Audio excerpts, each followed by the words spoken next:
I've got to ask something, particularly of the Muslims now protesting on our streets and elsewhere, protesting against Israel. Aren't you embarrassed? Aren't you ashamed that in this war, that the Palestinian side is represented by Hamas, a bunch of murdering, raping, torturing terrorists?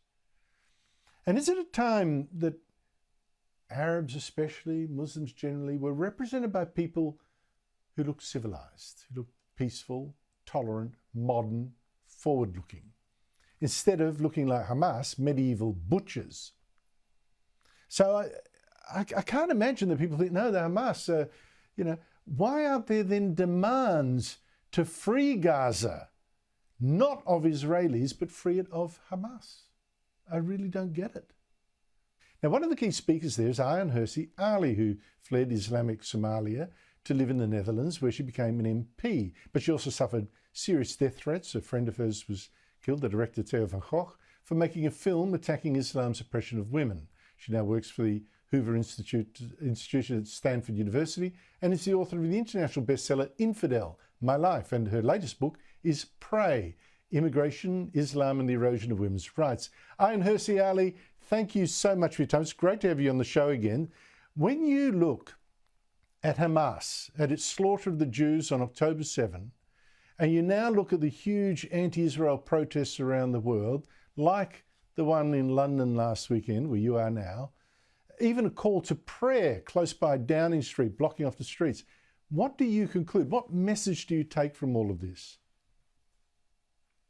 Well, first of all, I'm not surprised. I'm shocked. I'm always shocked by those images, but I'm not surprised because I spent the last 20 years talking about this and warning about this. And there's a small minority of us who grew up as Muslims in Muslim countries or in Muslim families. And we are united in what I call the Clarity Coalition. And for years, we've been saying, if we act on the belief system that Hamas subscribes to, or that ISIS subscribed to, or Al-Qaeda, or any of these very radical political Islamist groups, this is what you get. You get people who are saying they love death more than they love life. They call Jewish people pigs and apes. They dream about and they preach about killing Jews, cutting off their heads, raping their women, obliterating the state of Israel. These teachings and preachings, these ideas, these stories, they don't stay in the mosque. They come out into the streets, and that's what we are seeing. And it's not the first time we are seeing it. It's just that the scale is now larger.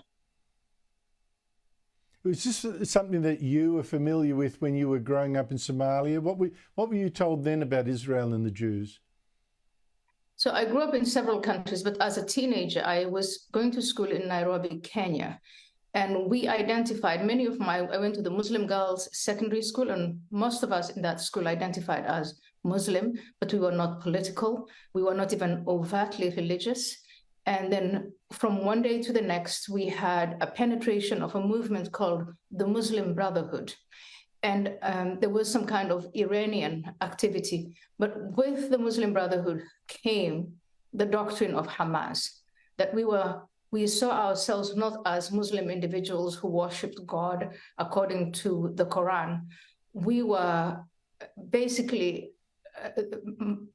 members of the Ummah, Muslims. And if you are a non-Muslim, our job as teenagers, as Muslims, was to try and convert the others. And if they refused, then we had to do what was in our means to bring them to destruction.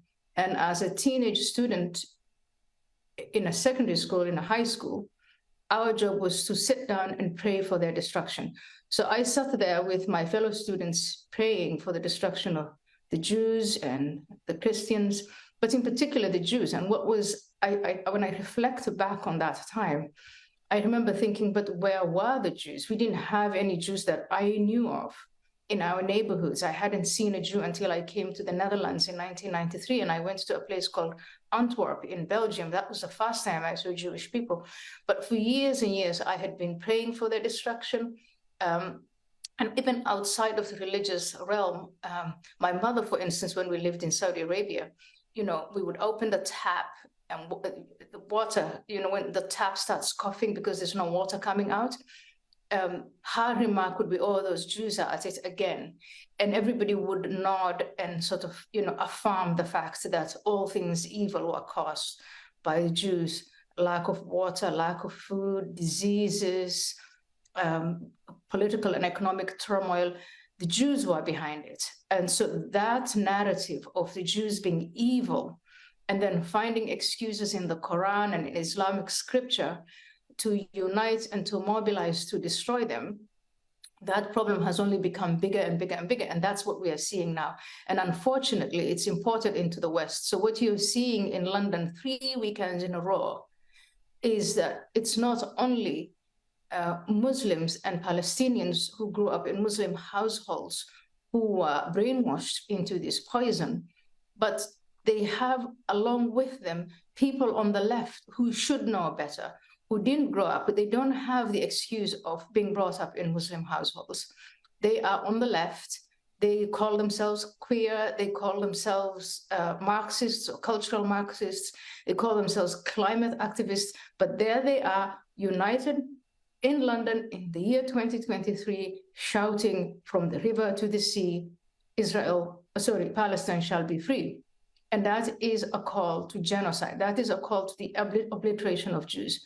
And these are people who are educated. I remember in 2001, 2002, in Europe, when we were discussing, what should we do about Muslims? They would say they should be educated. Well, here you have educated masses who are marching for the destruction of Jews.